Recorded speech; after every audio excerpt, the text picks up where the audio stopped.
Assalamu alaikum wa rahmatullahi wa barakatuh. My dear students, in my last lecture we discussed Kepler's first law and Kepler's second law of planetary motion. आज हम Kepler's third law discuss करेंगे और perihelion और aphelion पे planet की velocity निकालेंगे, right. सो सबसे पहले पेरिहेलियन और एपिहेलियन पे प्लैनेट की वेलोसिटी निकालेंगे, फिर उस वेलोसिटी को इस्तेमाल करेंगे in order to prove exactly the third law of Kepler, right. So I will start velocity of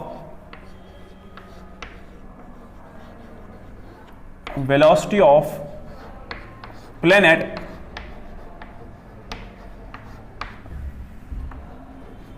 at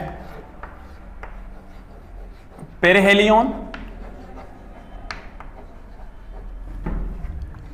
and aphelion.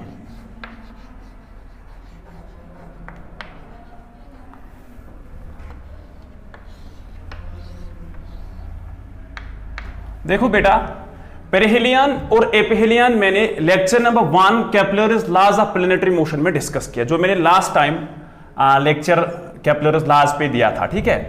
So perihelion जो है और एपिहेलियन जो है बेटा, मैं ज्योमेट्री से दोबारा आपको बताऊंगा कि अगर ये बेटा एलिप्टिकल ऑर्बिट है प्लैनेट का, राइट, और ये है मेजर एक्सिस, ये है minor axis, this was a, right, and this is B.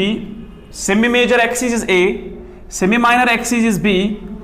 If this is beta sun is one of its foci as I already discussed in first law.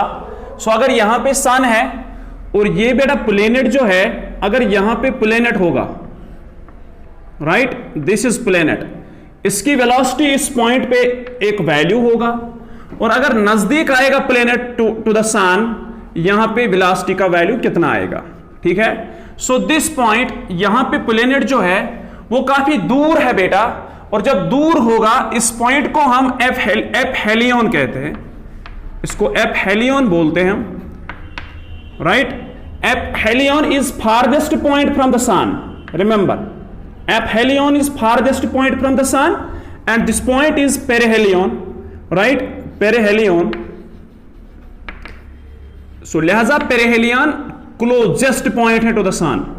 So question मेरा है कि जब planet इस aphelion पे होगा, I mean सन से सबसे दूर होगा, उस टाइम इसकी वेलोसिटी होगी, let it be V A subscript means aphelion, right. और जब इस पॉइंट पे पहुंचेगा बेटा, इसकी वेलोसिटी आएगी वी पी, में लिखूंगा P subscript is here for perihelion, right. So याद रखो बेटा, मैंने सेकेंड लॉ में प्रूव किया कि angular momentum of planet is constant. Angular, remember this point, angular momentum of planet is constant. वो मैंने ऑलरेडी बेटा प्रूव किया कि एंगुलर मोमेंटम प्लैनेट का कांस्टेंट रहता है। अगर एपिहेलियन और पेरिहेलियन पे देखेंगे बेटा, सो मैं लिख सकता हूं एंगुलर मोमेंटम एट एपिहेलियन, वो होगा बेटा बराबर एंगुलर मोमेंटम एट पेरिहेलियन, ठीक है। यहां पे देखो एंगुलर मोमेंटम एपिहेलियन पे जितना वैल्यू होगा, लीनियर मोमेंटम कंजर्व्ड नहीं रहता इसमें, सॉरी, लीनियर मोमेंटम में यहां पे वेलोसिटी का एक वैल्यू है, यहां पे दूसरा वैल्यू है। सो यहां पे लीनियर मोमेंटम का एक वैल्यू होगा, यहां पे लीनियर मोमेंटम का दूसरा वैल्यू होगा।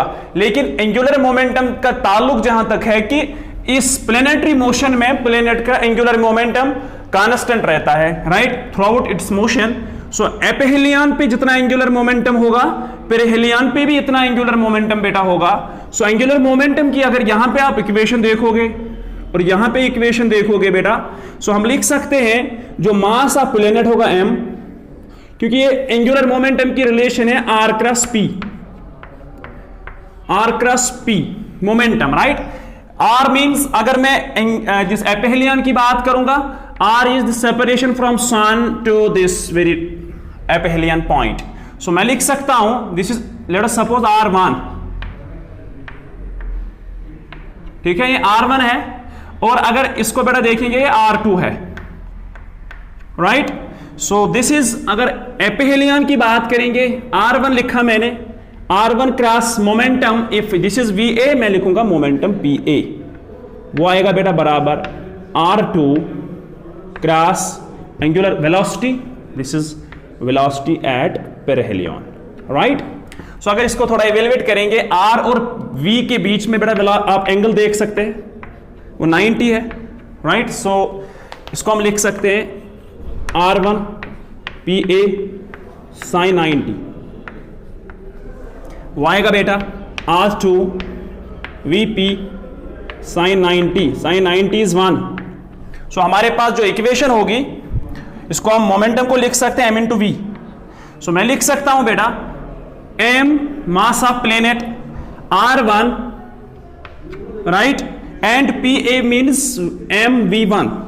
मैं PA के बदले मैंने मास लिखा और R का वैल्यू लिखा, फिर velocity at aphelion will be equal to mass of planet R2 and velocity at perihelion, this and this will cancel out. ये इक्वेशन आप याद रखो कि R1 into VA is equal to R2 into VP, ये equation याद रखो। देखो बेटा कि यहां से मैंने स्टार्ट किया कि डेरिवेशन निकालनी है velocity of planet at perihelion and aphelion. आप इन पॉइंट्स को देख सकते हो बेटा कि ये है इक्वेशन नंबर 1। इस इक्वेशन से मैं यहां पे लिख सकता हूं, मैंने यहां से क्यों स्टार्ट किया, क्योंकि डायग्राम यहां पे थी ताकि आपको अच्छे से अंडरस्टैंड होगा, राइट। सो नाउ मेरे पास इक्वेशन है बेटा R1 VA, यहां पे मैं लिख सकता हूं VA, राइट, R1, डायग्राम से देखो, don't confuse, is equal to V perihelion R2। Tell me, हमने बेटा सिंस R1 क्या है बेटा, R1 मैक्सिमम डिस्टेंस है सन और प्लेनेट के बीच में, वो भी मैंने लेक्चर 1 में ऑलरेडी डिराइव किया है। मैं लिख सकता हूं R1 is equal to A into 1 plus E, right. This is maximum distance, this is maximum distance between sun and planet, right. और अगर बेटा R2 की बात करेंगे डायग्राम में, R2 is separation between sun and planet, but when planet is very close to the sun, so this point is perihelion, so I can write this R2 is equal to A into 1 minus E. Already I obtained these two equations in my last lecture. This is the minimum distance between sun and planet. Clear? Okay बेटा, आप इस R1 और R2 का value इस equation X में substitute करो। What will we get? We will get this is VA, this is velocity of planet at aphelion into R1, this will be A into 1 plus E will be equal to VP। R2 के बदले बेटा diagram से R2 small है, सो इसको हम लिख सकते हैं बेटा A इंटू 1 माइनस E। इस A को हम कैंसल आउट कर सकते हैं। सो व्हाट इज बेटा VA? VA means velocity at aphelion is equal to velocity at perihelion into 1 minus E, और ये डिवाइड में चला जाएगा, ये आएगा बेटा 1 plus E। Put it equation number, याद रखो ये X है, put it equation number Y। ठीक है, यह है velocity of planet at aphelion and this is velocity of planet at perihelion, right. So in order to determine this equation, so I will use the conservation of energy also. So यहां पे conservation of linear momentum इस्तेमाल नहीं कर सकते हैं, क्योंकि यहां पे वेलोसिटी का एक वैल्यू आ रहा है ड्यूरिंग इट्स मोशन, और यहां पे वेलोसिटी का दूसरा वैल्यू आ रहा है, क्योंकि जब सन से काफी दूर होगा प्लेनेट उस टाइम वो रिवॉल्व करेगा आराम से, राइट, और उसकी स्पीड छोटी स्मॉल होगी। लेकिन जब ये क्लोज आएगा, राइट, एरिया को कांस्टेंट रखने के लिए इसको यहां पे तेज भागना है, राइट। जब क्लोज होगा, सो जब पेरिहेलियन पे होगा इसकी वेलोसिटी बहुत ज्यादा होगी, एंड इसी की इक्वेशन में डिराइव कर रहा हूं बेटा, ठीक है। सो यहां पे देखो बेटा कि अब अगर कंजर्वेशन ऑफ एनर्जी की फॉर्मूला हम अप्लाई करेंगे यहां पे, right. So conservation of energy at aphelion and perihelion according to energy conservation,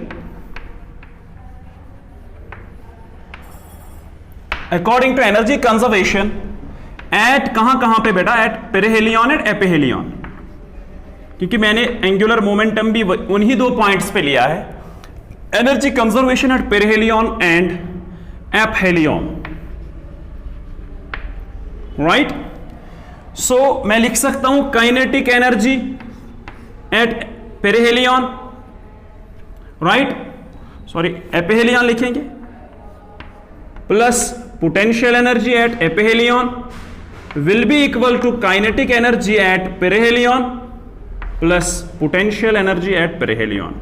क्योंकि वहां पे वैक्यूम है, रेजिस्टेंस नहीं है, लिहाजा और हम ग्रेविटेशनल फोर्स कंजर्वेटिव फोर्स भी है, वहां पे कोई डेसिपेशन नहीं आएगी, तो इसीलिए हम law of conservation of energy भी अप्लाई कर सकते हैं। So tell me kinetic energy, so मैं लिख सकता हूं half of mass of planet और velocity at aphelion VA square, this is kinetic energy. Potential energy negative होती है, so the equation of potential energy is G mass 1, this is mass of planet and mass of sun divided by, आप मुझे बताओ distance में कौन ले रहा हूं एपिहेलियन पे, एपिहेलियन इज फारवेस्ट पॉइंट, सो मैं R1 लूंगा, सो R1 लिखूंगा बेटा, राइट। सो ये है kinetic energy at aphelion, this is potential energy at aphelion. So potential energy क्या आएगी बेटा पेरिहेलियन पे, perihelion is this point, so this will be 1/2 of m v perihelion VP का square minus G mass of planet mass of sun divided by R2। So this is the conservation of energy, kinetic energy plus potential energy, potential energy negative आती है, अगर aphelion पे देखेंगे total energy वो आएगी perihelion पे total energy, right. सो हम यहां पे बेटा इसको इवेल्युएट कर सकते हैं, VA का वैल्यू पुट करो यहां पे, वो मैंने VA निकाला है यहां से, राइट। सो अब इसको सॉल्व करेंगे,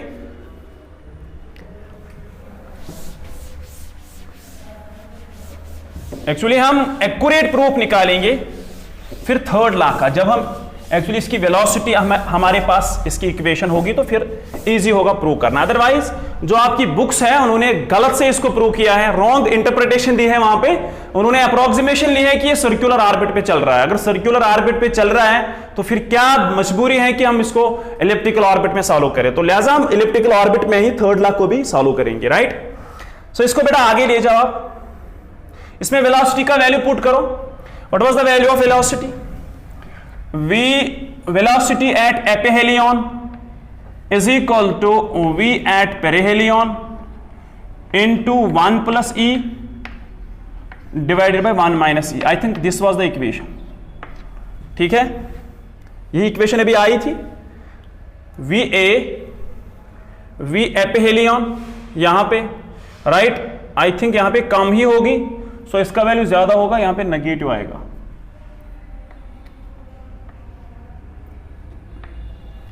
राइट। सो VA कम होगा as compare to V perihelion, right. So देखो बेटा अब यहां पे सबस्टिट्यूट करो VA का वैल्यू, सबस्टिट्यूट, इसको मैंने शायद इक्वेशन Y लिखा था अभी, इससे पहले जब मैंने इसको रब किया, इसको इक्वेशन Z लिखो, substitute equation Y in Z, we will get half of m VA square, वो आएगा बेटा VP into 1 minus E divide by 1 plus E। यहां पे एक्यूरेट देखो बेटा, जो मैंने अभी इक्वेशन लिखी है इसका स्क्वायर आएगा, क्लियर, माइनस, या इसको लेफ्ट साइड ले जाओ, इसको लेफ्ट साइड लेंगे, अच्छा लिखो पहले स्टेप में minus G MS M divide by, what is the value of R1, R1 maximum है तो हम इसका वैल्यू लिख सकते हैं a इंटू 1 प्लस ई, ठीक है, is equal to right side half of m, vp को ऐसे ही रखो क्योंकि ये इक्वेशन अब vp में आएगी तो फिर vp को एक साइड लेंगे and we will get vp minus g m mass of sun divided by R2 is minimum distance, that will be a into 1 minus e. Clear? सो करो इसको एवेलुएट बेटा, ये बनेगा 1/2 of m vp square 1 minus e square divide by 1 plus e square, ठीक है, आ गया ये। अब इसको लेफ्ट साइड ले जा, minus half of m vp square is equal to, इसको राइट साइड ले जा पहले, ये बनेगा g ms small m divided by a into 1 plus e, फिर ये माइनस रहेगा अपना g m ms divide by a into 1 minus e. Prove करना है बेटा, वेलोसिटी का वैल्यू निकालना है, ठीक है। सो अगर vp का स्क्वायर हम कॉमन लेंगे यहां से, हम लिख सकते हैं बेटा, यहां से देखो vp square half of m vp square common लेंगे, इनसाइड क्या बचेगा बेटा 1 माइनस ई का whole square divided by 1 plus e का होल स्क्वायर, राइट, ये होल स्क्वायर है, क्लियर। सो यहां से आप देखो मैंने 1/2 of m vp square common लिया तो इनसाइड क्या बचेगा, एक तो बेटा पहली टर्म से ये बचेगा माइनस सेकेंड टर्म से बेटा 1 बचेगा, क्लियर। और जो राइट साइड है हम यहां से कॉमन ले सकते हैं g ms m divided by a common ले सकते हैं, यहां पे बचेगा 1 प्लस e, ठीक है, और यहां पे बचेगा 1 divide by 1 minus e, right. So बेटा यहां से आप इसको इवेलुएट कर सकते हैं, राइट। देखो बेटा ये m कैंसिल आउट होगा, यस, इसको कैंसिल आउट कर सकते हैं, राइट। सो ये बनेगा बेटा vp square, right, vp square ये 2 पहले बाहर रखो, नेक्स्ट स्टेप में इसको 1/2 ऑफ vp स्क्वायर, ये बचेगा 1 माइनस ई का whole square minus 1 plus e का whole square divide 1 plus e का whole square, right. So right side में बचेगा बेटा g ms, m तो कैंसिल किया मैंने, divide by a into 1 minus e minus 1 plus e divided by a minus b into a plus b, that is a square minus b square, that is 1 minus e square, right. Okay बेटा, इसको हम further solve करेंगे।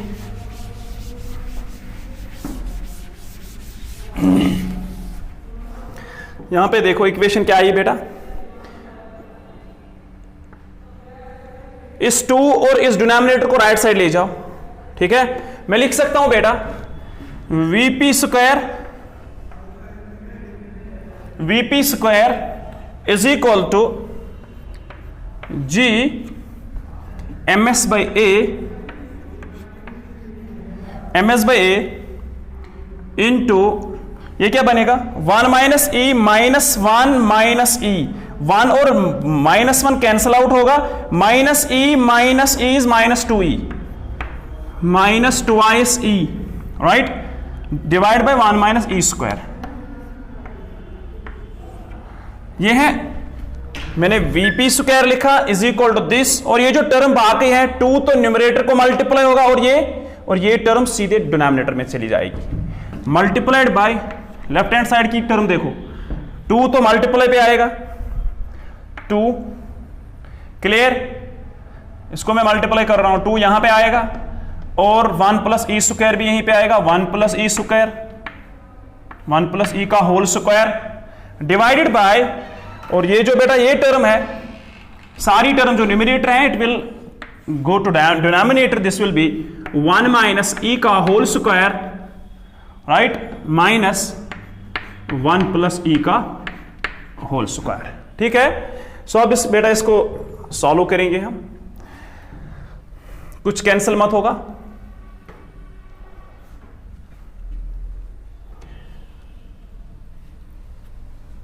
This will be Vp square.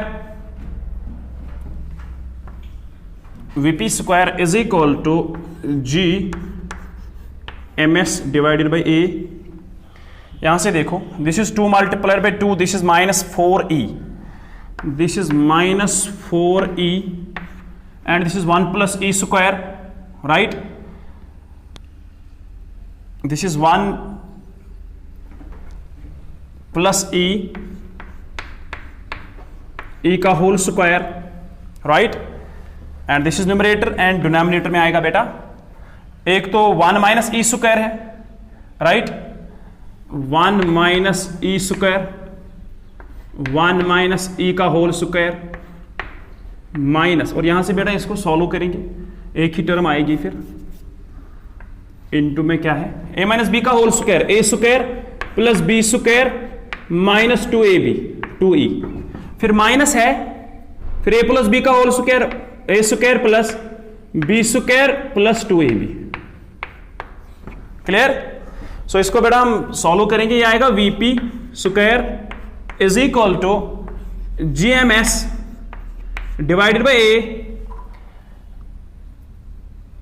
Minus 4e 1 plus e का whole square divided by, ये बेटा यहां पे देखो 1 और 1 कैंसिल होगा, e square minus e square cancel होगा, minus 2e is minus 4e, ये है माइनस 4e और बेटा 1 माइनस e स्क्वायर है. Clear? So now minus 4e and minus 4e will cancel out.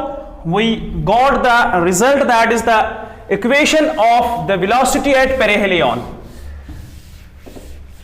देखो अब बेटा 2 स्टेप्स हैं बस.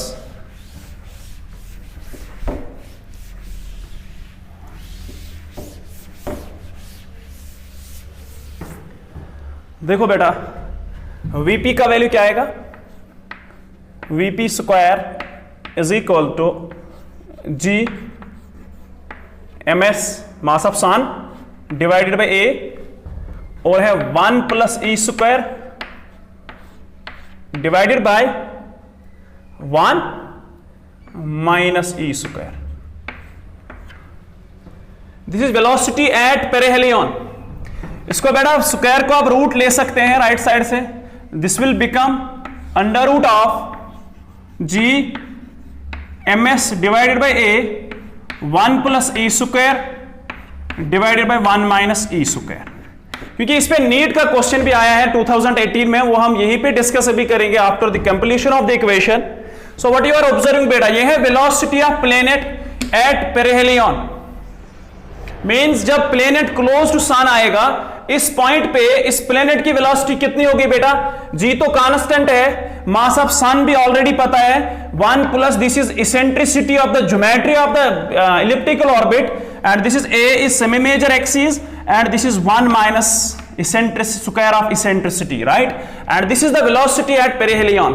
So हम similarly बेटा इक्वेशन सॉल्व कर सकते हैं एपिहेलियन के लिए, कि जो मैंने कंजर्वेशन की इक्वेशन सॉल्व की, फिर आप Vp के बदले बेटा जो मैंने ये इक्वेशन निकाली थी, मैंने Va का वैल्यू पुट किया था कंजर्वेशन ऑफ एनर्जी में. आप कंजर्वेशन ऑफ एनर्जी में Vp का वैल्यू पुट करना, Vp is equal to Va multiplied by 1 plus e divide by 1 minus e, और जो इक्वेशन आएगी बेटा मैं यहीं से लिखूंगा कि Va की इक्वेशन आएगी means velocity at aphelion will be equal to, देखो बेटा G भी सेम है, मास ऑफ सन भी यही है, और A भी सेम आ रहा है. जो चेंज है बेटा कि आप मुझे बताओ वेलोसिटी ज्यादा कहां पे है, वेलोसिटी ज्यादा एपिहेलियन पे होगा, लिहाजा न्यूमरेटर में यहां पे 1 प्लस e स्क्वायर है, इसमें आएगा खाली 1 माइनस e स्क्वायर, डिवाइड में आएगा 1 plus e square. Clear? This is velocity of planet at perihelion, this is velocity of planet at aphelion, right? These are the equations that I told you. I will obtain the equations for aphelion and perihelion, right? Velocity of planets, sorry velocity of planet aphelion पे ये होगा और perihelion पे ये होगा। आप किसी भी प्लेनेट के लिए निकाल सकते हैं, बट आपको पता होना चाहिए कि बेटा ऑर्बिट जो एलिप्टिकल ऑर्बिट है, एलिप्टिकल ऑर्बिट की सेमी मेजर एक्सिस कितनी है, right. So obviously we are observing कि ये वैल्यू ज्यादा है as compare to this, right. And that I told you कि जब सन से प्लेनेट दूर होगा उसकी वेलोसिटी कम होगी, जब ये क्लोज आएगा पेरिहेलियन पे इसकी वेलोसिटी ज्यादा होगी। And this is topic number 1, right. So now I will discuss the Kepler's third law of planetary motion, and most of the books have taken the wrong approach by solving it in circular geometry, लेकिन बेटा हम इसको elliptical geometry में evaluate करेंगे। तो फिर फायदा क्या है केप्लर्स लॉ पढ़ने के, जब हम circular orbit में ही इसको evaluate करेंगे, ठीक है। सो पहला लॉ कि हर कोई प्लेनेट सर्कुलर ऑर्बिट पे नहीं, इलिप्टिकल ऑर्बिट पे मूव कर रहा है, ठीक है, with sun at one of its foci, ठीक है। तो फिर मैंने अपने लेक्चर नंबर 1 में पूरा डिस्कस किया इलिप्टिकल ऑर्बिट, राइट, वहां से इसेंट्रिसिटी भी डिस्कस की, राइट। सो सारी पैरामीटर्स मैंने डिस्कस की है।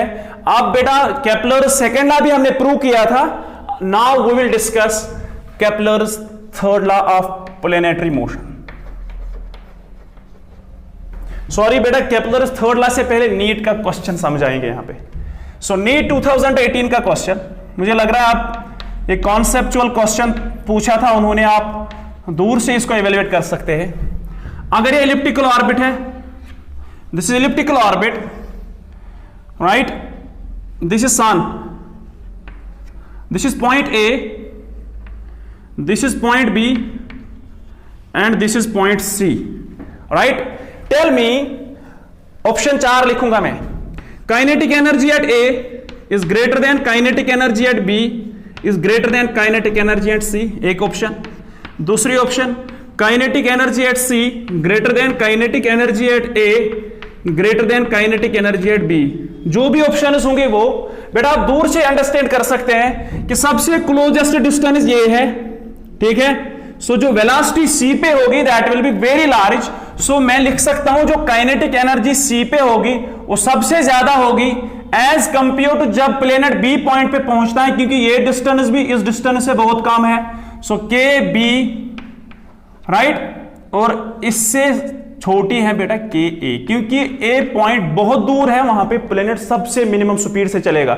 जब मिनिमम स्पीड से चलेगा ऑब्वियसली जो काइनेटिक एनर्जी होगी 1/2 ऑफ mv², मास तो चेंज नहीं होगा, ये कांस्टेंट टर्म है। So it will directly depend upon the velocity, जिसकी वेलोसिटी ज्यादा होगी जहां पे, वहां पे काइनेटिक एनर्जी ज्यादा होगी। सो यहां पे वेलोसिटी ज्यादा होती है, काइनेटिक एनर्जी सी पॉइंट पे ज्यादा होगी, इससे वेलोसिटी जो बी पॉइंट पे वेलोसिटी इससे थोड़ा कम होगी, सो इसकी kinetic energy C as compare to C कम होगी, लेकिन यहां पे सबसे मिनिमम होगी। और ये ऑप्शन ठीक है, बाकी ऑप्शन उसको क्रॉस करना, ये 2018 नीट का क्वेश्चन था, राइट। सो ये भी इसी क्वेश्चन से अब हासिल हुआ कि जो मैंने डिस्कस किया, velocity at perihelion and aphelion. Now I am going towards the conclusive topic to the gravitation, that's the Kepler's third law of planetary motion. Kepler's third law of planetary motion. इसका proof बेटा books में गलत है, याद रखो, क्योंकि उन्होंने circular trajectory ली है। सर्कुलर ट्रेजेक्ट्री हमारा प्लेनेट नहीं कर रहा है, ठीक है, हमारा प्लेनेट इलिप्टिकल ऑर्बिट्स में मूव कर रहा है। सो यहां पे मैं बनाऊंगा, देखो बेटा, ये है इलिप्टिकल ऑर्बिट, ये है दूसरा इलिप्टिकल ऑर्बिट। देखो थर्ड लॉ क्या है, अगर यहां पे बेटा ये इलिप्स 1 है, ये इसका A1 है, ठीक है, जो दूसरा इलिप्स है उसका बेटा ये होगा सेमी मेजर एक्सिस। चलो मैं अलग अलग बना लेता हूं ताकि क्लियर समझ आएगा आपको, ठीक है, फिर दूर से ही समझ आएगा कि अगर देखो ये एक ऑर्बिट है, ये दूसरा प्लेनेट है, ठीक है, इसकी मेजर एक्सिस है, ये दूसरे प्लेनेट की ऑर्बिट की एक्सिस है, ठीक है, ये यहां पे सन है, ये सन है, ठीक है। सो ये सन है, ये प्लेनेट है, दिस इज प्लेनेट, ये यहां पे प्लेनेट है। देखो बेटा, अगर यहां पे वेलोसिटी हम लेंगे, दिस इज वेलोसिटी एट, जो दूर पॉइंट होगा उसको क्या बोलते हैं बेटा, उसको एपेहेलियन बोलते हैं, राइट, उसको एपेहेलियन बोलते हैं। ये है एपेहेलियन दूसरे प्लेनेट के लिए। प्लेनेट P2 है, ये प्लेनेट P1 है, ठीक है। इसकी वेलोसिटी एक होगी, इसकी वेलोसिटी दूसरी होगी, क्योंकि अलग अलग प्लेनेट्स है बेटा। अगर इसका देखो ला क्या है, अगर इसका टाइम पीरियड T1 है बेटा और इसका टाइम पीरियड T2 है, जो टाइको ब्रेही ने डाटा हासिल किया है, फिर केपलर ने जो थर्ड लॉ फ्रेम किया है, उस डाटा से अकॉर्डिंग टू दैट जो टाइम पीरियड है, यहां पे मैं स्टेटमेंट लिखूंगा, time period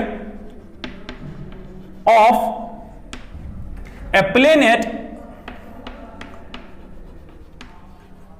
time period of a planet, यहां पे लिखूंगा square of time period, square of time period of a planet around the सन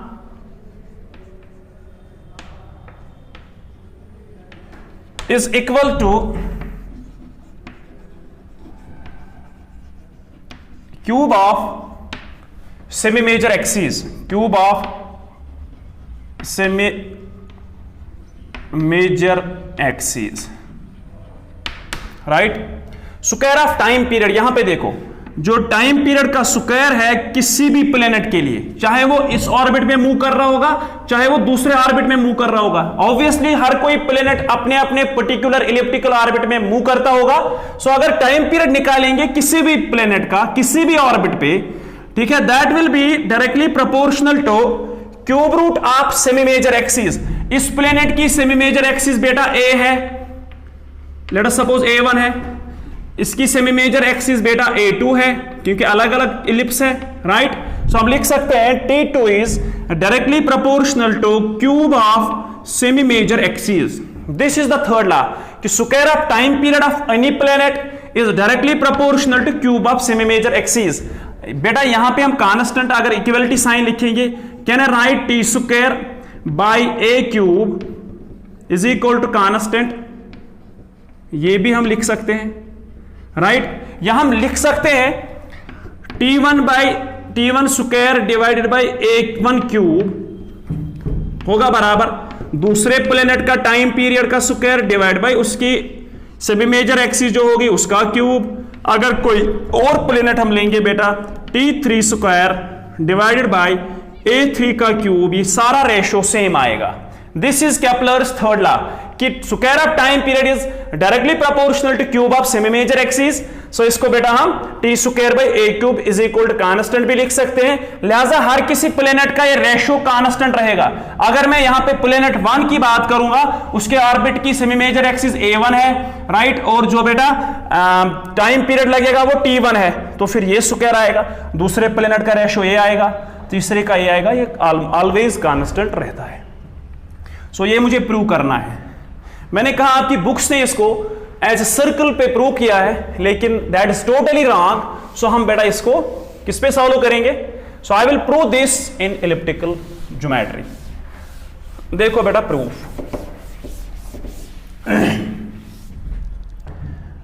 देखो बेटा इसका प्रूफ।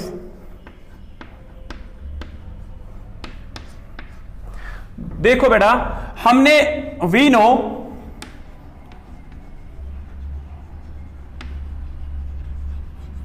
दैट कि जो D है बेटा डी ए, सेकेंड लॉ में क्या पढ़ा हमने, dA by dt is equal to L by 2m। ये एंगुलर मोमेंटम ऑफ प्लेनेट था, ठीक है, this was the angular momentum of the planet. So it remains constant. So you take any point, right, आप कोई भी point ले सकते हैं बेटा, ठीक है। सो देखो अगर टाइम पीरियड पूरा चक्कर एक प्लेनेट निकालेगा, इफ for one complete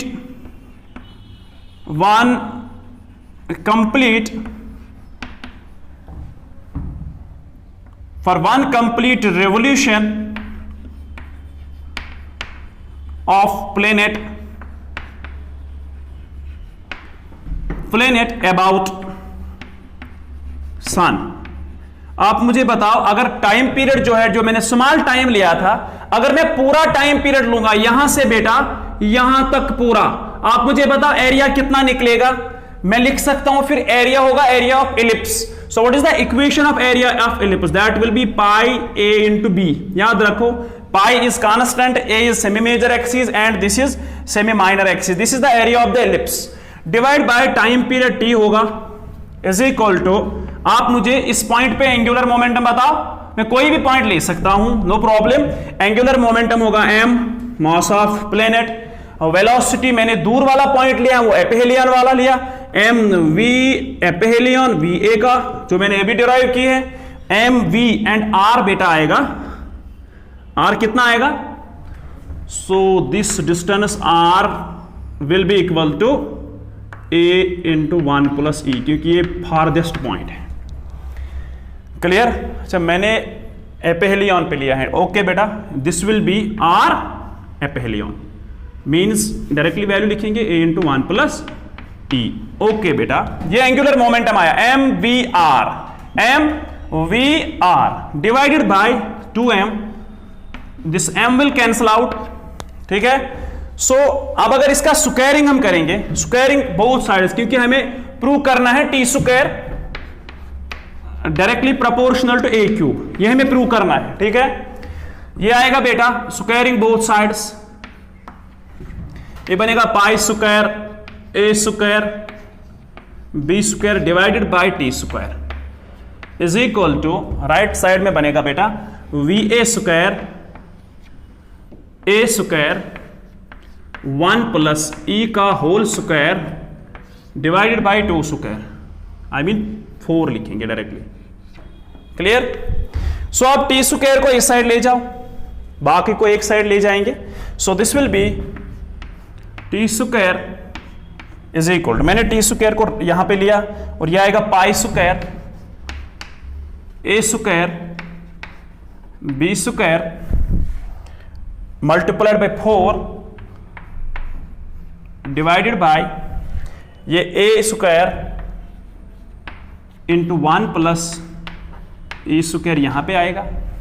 करो बेटा पुट वैल्यूज, पाई तो कांस्टेंट है, ये ए स्क्वायर है, बी स्क्वायर की रिलेशन हमने ऑलरेडी हासिल किए हैं, b square is equal to a square into 1 minus e square. In my lecture number 1 I discussed this. So b square के बदले में ये लिख सकता हूं a square into 1 minus e square. Clear? ये मैंने पुट किया यहां पे, multiplied by 4 divided by a square into 1 plus e square, ठीक है। कितना आया बेटा?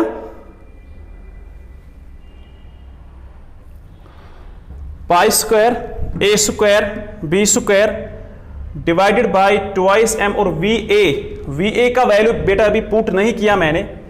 वी ए देखो टी स्क्वायर मैंने यहां लिया और वी स्क्वायर डिनोमिनेटर में आएगा, राइट, और यहां पे वी स्क्वायर भी है। क्लियर? सो अब यहां पे इसको फाइनली सॉल्व करेंगे, वी स्क्वायर का वैल्यू भी पुट करेंगे and we will get the required law, that is third law. See फिलहाल ये कैंसल आउट होगा। ओके बेटा, यहां पे अब थोड़ा और इवेल्युएट करो, t square will be equal to pi square